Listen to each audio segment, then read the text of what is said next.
What is it like being an Uber driver and a Lyft driver in Hawaii? I just got back from Hawaii. I have the vlog listed below in the description if you want to watch it on my vlog channel. And it is interesting. I interviewed different Uber drivers and Lyft drivers. I do this all the time when I travel. And I got to say, Hawaii is a very interesting place. A couple of things I will say.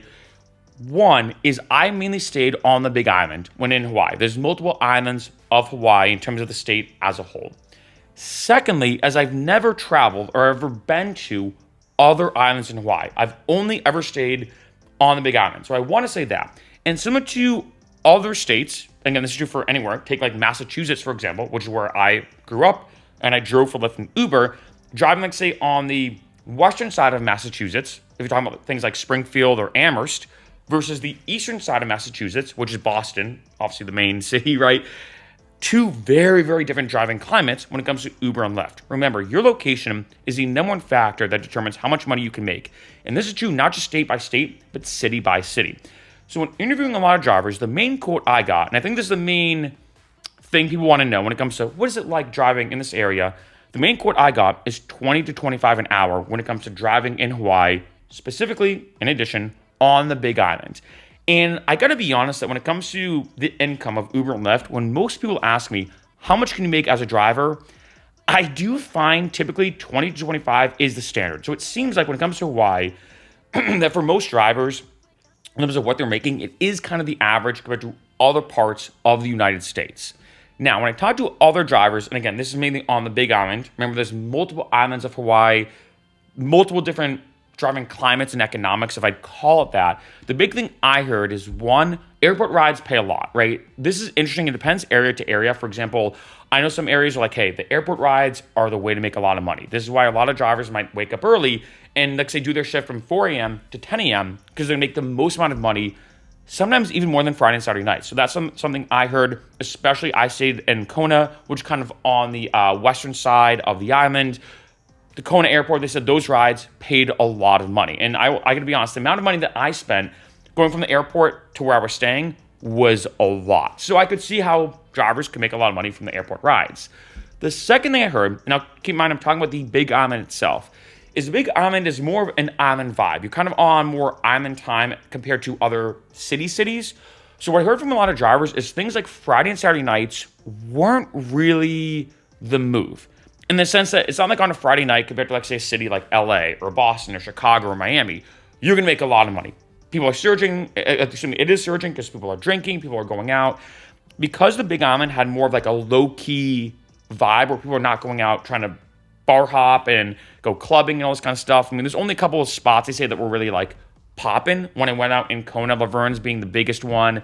Besides that, maybe like Dolphin Spit or My Bar. But again, these are very like Kona type locations. It was still a very low-key vibe. So what it seemed like for a lot of drivers is it seemed like that it was more transporting tourists to different places, and the nightlife scene, if I call it that, wasn't as prominent.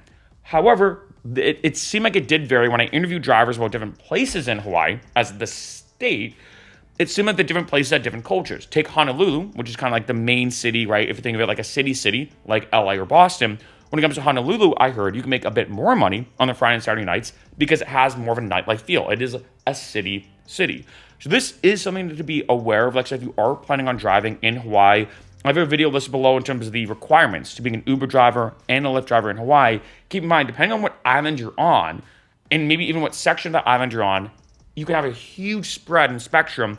One of income, I'd say 20 to 25 an hour can be common. However, it can go up, which I'll talk about in a second.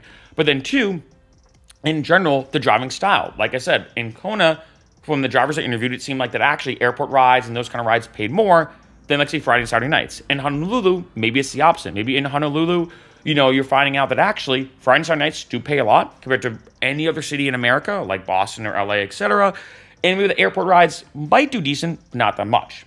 In addition to this, talking about the income, when it comes to drivers that I've interviewed, they did say that when there's events, and this makes sense for any other area, when it comes to things like events or festivals going on, they could make a lot. I talked to one driver who said that, yeah, sometimes, like say, if something's big happening, because there's less drivers, like say on the Big Island, for example, they could make maybe 30 to 40 an hour given what's going on. And this is why I've talked about in a bunch of different videos of different ways to make more money as an Uber driver and a Lyft driver. I have a video listed below in the description to 25 new tips for drivers in terms of you just started driving, you're a new driver, you want to see these beginning pro tips.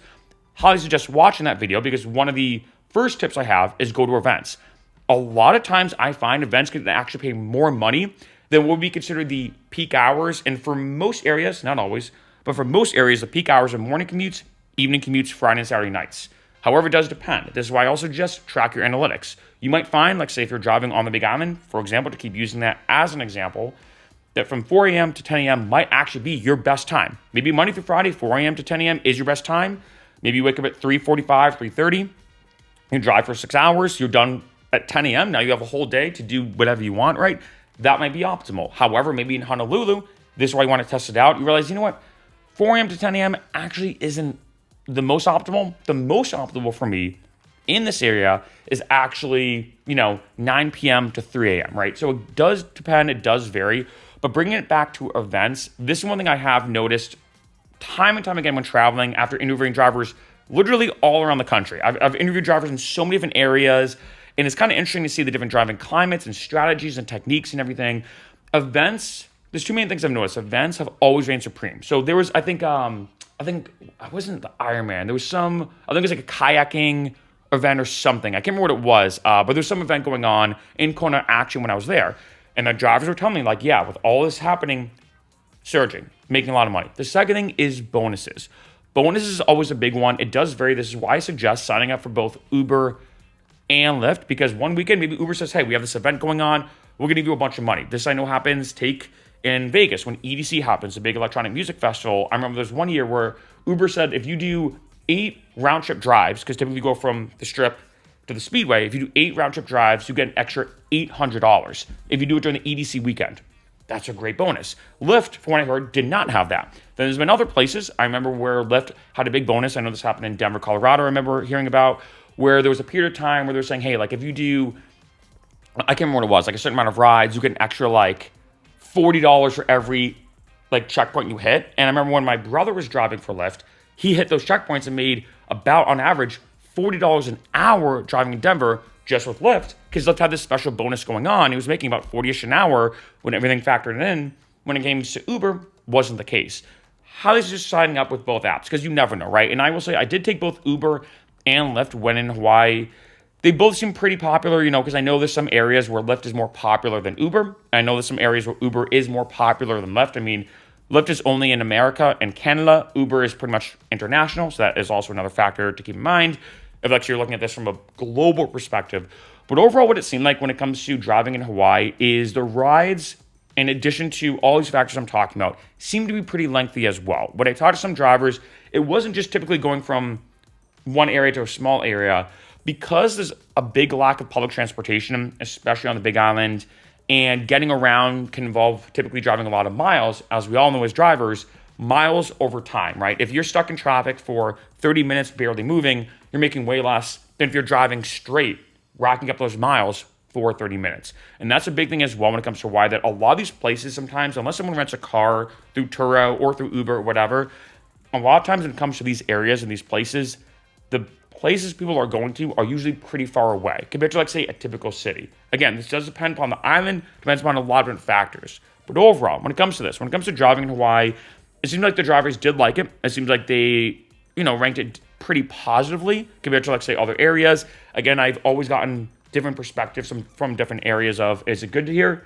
Is it bad here? Overall, drivers seem to really like it.